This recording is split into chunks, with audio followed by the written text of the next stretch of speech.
এবাৰ এক ডাঙৰ খবৰ খাৰুপেটিয়াত মহাবিদ্যালয়ৰ আমচুৰ গুণ্ডাগিৰিৰ অভিযোগ অনুসৰি মহাবিদ্যালয়খনত শিক্ষাৰ্থীৰ পৰা বলপূৰ্বক চান্দা সংগ্ৰহ কৰিছিল একাংশ আমচুৰ সদস্যই কিন্তু আমচুৰ সদস্যৰ গুণ্ডাগিৰিৰ বিৰোধিতা কৰে এজন ছাত্ৰই তাৰ পিছতে ছাত্ৰজনক প্ৰহাৰ কৰে একাংশ উদণ্ড আমচুৰ সদস্যই কলেজ চৌহদতে ছাত্ৰজনক গুৰুলকৈ প্ৰহাৰ কৰে আমচুৰ সদস্যসকলে টিভিৰ পৰ্দাত সেই দৃশ্য আমি আপোনাক দেখুৱাইছো উন্মত্ত দলটোৰ আক্ৰমণত গুৰুতৰভাৱে আহত হয় ছাত্ৰজন আমচু প্ৰায় বিতৰ্কত থাকে এইটো সংগঠন all Assam minority students union আৰু এনেধৰণে আমচুৰ গুণ্ডাগিৰিৰ এক গুৰুতৰ অভিযোগ আকৌ এবাৰ উত্থাপন হৈছে ইয়াৰ প্ৰচণ্ড মাৰপিটৰ কিছু দৃশ্য টিভিৰ পৰ্দাত আমি আপোনাক দেখুৱাইছো যিমানখিনিলৈকে পাৰি সিমানখিনিলৈকে আমি আপোনালোকক দেখুৱাবলৈ চেষ্টা কৰিছো খাৰুপেটিয়া মহাবিদ্যালয়ত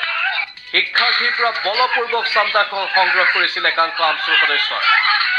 কিন্তু আমচুৰ সদস্যৰ গুণ্ডাগিৰিৰ বিৰোধিতা কৰাৰ বাবে এই ছাত্ৰজনৰ ওপৰত এনেধৰণে প্ৰচণ্ড গুল সোধোৱা হ'ল আৰু তাৰ পাছতে এনেধৰণে মাৰপিটত লাগি পৰিলে এইসকল ছাত্ৰ উদণ্ড ছাত্ৰৰ এনেধৰণৰ কাৰ্য আপোনালোকে চাওক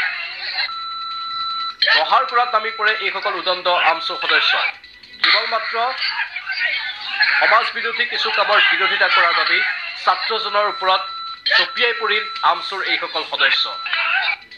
কলেজ চৌহদতে ছাত্ৰজনক গুৰুলকৈ প্ৰহাৰ কৰিলে আমচুৰ এই সদস্যসকলে আজি যে খাৰুপেটিয়া কলেজত গণ্ডগোল হ'ল এইটো কিহৰ কাৰণে হ'ল অলপ ক'বনে হয় ছাৰ কওক মানে মই আজি 9:30 বজাতমান খাৰুপেটিয়া মহাবিদ্যালয়ত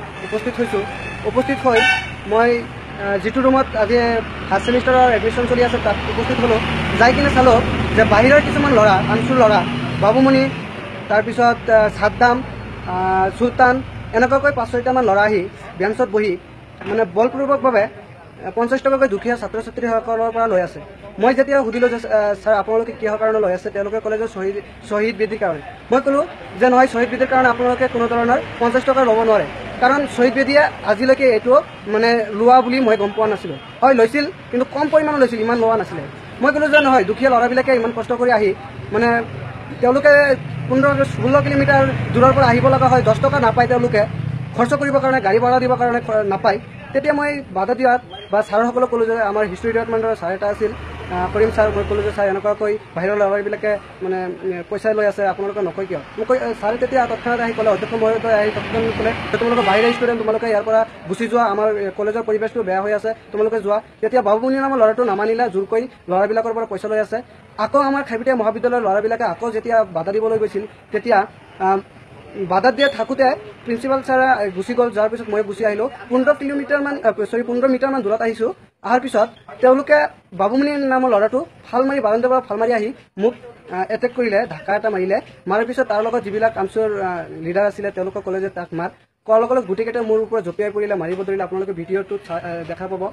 তাৰপিছত এনেকুৱা মাৰাৰ পিছত মোৰ অৱস্থাটো বেয়া হৈ গ'ল মই অধ্যক্ষ মহোদয়ৰ ওচৰত গ'লোঁ যে ছাৰ এনেকুৱাকৈ মাৰিলে আমাক আপোনালোকে দেখিলেই তেতিয়া ছাৰে ক'লে আমাৰ অধ্যক্ষ মহোদয় ছাৰে ক'লে যে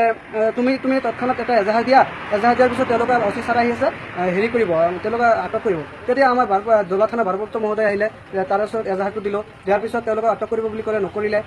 তাৰপিছত আমাৰ মেডিকেল কৰাৰ পিছত মই গম পালোঁ তেওঁলোকে মানে মিছা অভিযোগ দি আমাৰ ওপৰত কেছ কৰিছে এইটো সম্পূৰ্ণ মিছা কথা ইয়াৰ হাজাৰ সাক্ষী আছে তেওঁলোকৰ ওপৰত কোনো ধৰণৰ আমি হেৰি কৰা নাছিলোঁ হাত উঠোৱা নাছিলোঁ মই তেওঁলোকক বাধা দি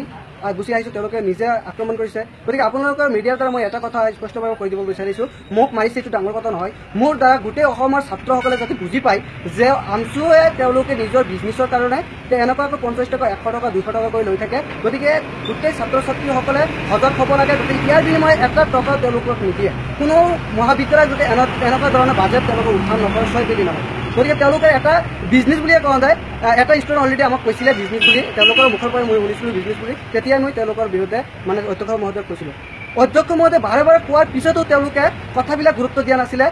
তাৰপিছত অধ্যক্ষ মহোদয় যোৱাৰ পিছত মোৰ ওপৰত জঁপিয়াই কৰিছে মাৰপিট কৰিছে গতিকে মই আপোনালোকক অনুৰোধ কৰি এই ভিডিঅ'টোৰ দ্বাৰা গোটেই অসমৰ ছাত্ৰসকলে যাতে সজাগ কৰি দিয়ে আৰু আমচুৰ যিটো দুৰ্নীতি এই দুৰ্নীতিৰ পৰা অসমৰ ছাত্ৰসকলক মহাবিদ্যালয়ৰ ছাত্ৰসকলক আপোনালোকে আঁতৰাই ৰাখক যাতে আমচুৰ নেতৃত্বৰ ভুৱা প্ৰতিশ্ৰুতিত নকৰে এইখিনি মোৰ অনুৰোধ